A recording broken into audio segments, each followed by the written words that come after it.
So thank you so much, Professor Dr. Doreen, for coming and attending this summit. My first question to you is, what is the key takeaway that healthcare professionals impart from this Pharmacogenomics summit?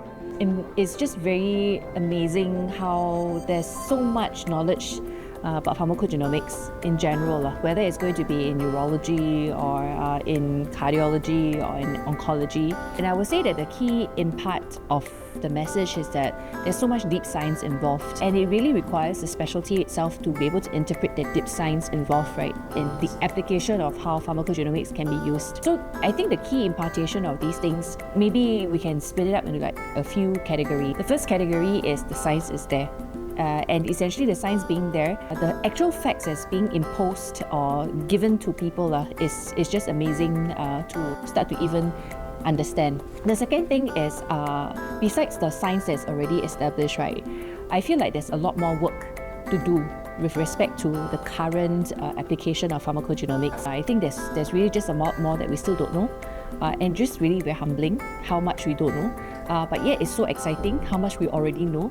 And so I feel like we should really be getting on that curve to try and push through things to start to apply. What advice would you give to the young researchers who aspire to implement this pharmacogenomics, and also all clinicians as well? Do not fear what you do not know. It's common for humans to worry because you don't know a lot of things. It's also scary for us when we don't know a lot of things. So you embark onto a study not knowing what you're going to get, and then especially if your PhD is dependent on the results, right? It's really very overwhelming to start to even think about whether something is going to be successful or not. But I would say that when you try to work at things and when you consult experts in the various fields, I think there will always be a way to find an answer.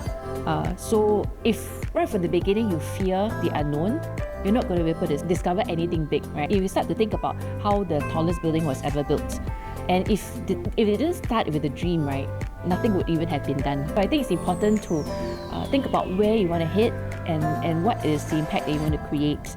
And keep the passion going. Always consult to people whom already have been there, done that, and that gives you the energy to go on. And then now the final one is like the summary from your speech when you presented in this summit. What would you want to re-emphasize? My summary is this: the world is complex. Medicine is complex. And as healthcare professionals, right, while the world is complex, it's complicated, we should not stop at where we graduated.